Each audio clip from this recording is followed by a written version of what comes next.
In just a few seconds, we're going to talk about one of the most common things in homes I find overlooked. That's a fire danger. Stay tuned.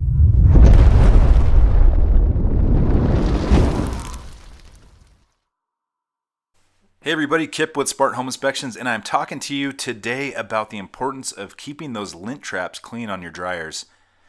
Do it every time, either before or after you use it. Just come up with a routine and just make sure it gets done.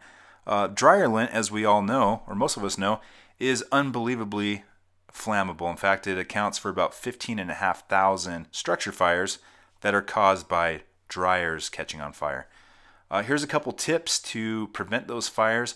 But really what I wanted to talk to you about is if you ever start noticing that your dryer just isn't performing the way that you think it should be.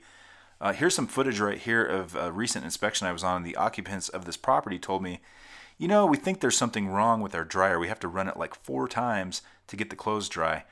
Turned out the dryer was actually okay. It was the lint or the dryer duct that was completely or almost completely occluded with lint. And then to make matters worse, it wasn't even venting to the exterior, it's just venting into the crawl space. So if you look around, I mean, look at all this dryer lint. Every surface of every building material underneath the house looked like this. And as we know, it's just really flammable. So tonight I actually lit some on fire, which you'll see in a second. But I kind of dissected it, said, you know, what is it that makes dryer, what are the ingredients that make dryer lint so flammable? Of course, there's going to be fibers of fabric. Surprisingly, the other thing I found a lot of was hair. And as we all know, hair is pretty flammable. As a matter of fact, in the year of 1984, Michael Jackson's hair straight up caught on fire during a Pepsi commercial. And it was awful. I remember that from a kid. It was like there was 2 things I was afraid of in life. Falling in quicksand like Baywatch would show, or your hair catching on fire. Poor Michael. Well, here's that dryer lint that I was talking about. And I just set it on the barbecue and lit it tonight.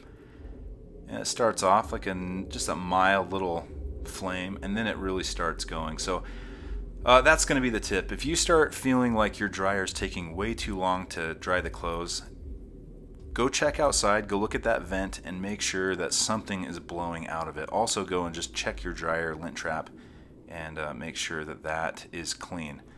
Have an awesome week, you guys. Didn't mean to bore you with this, but I felt like it was kind of important. See ya.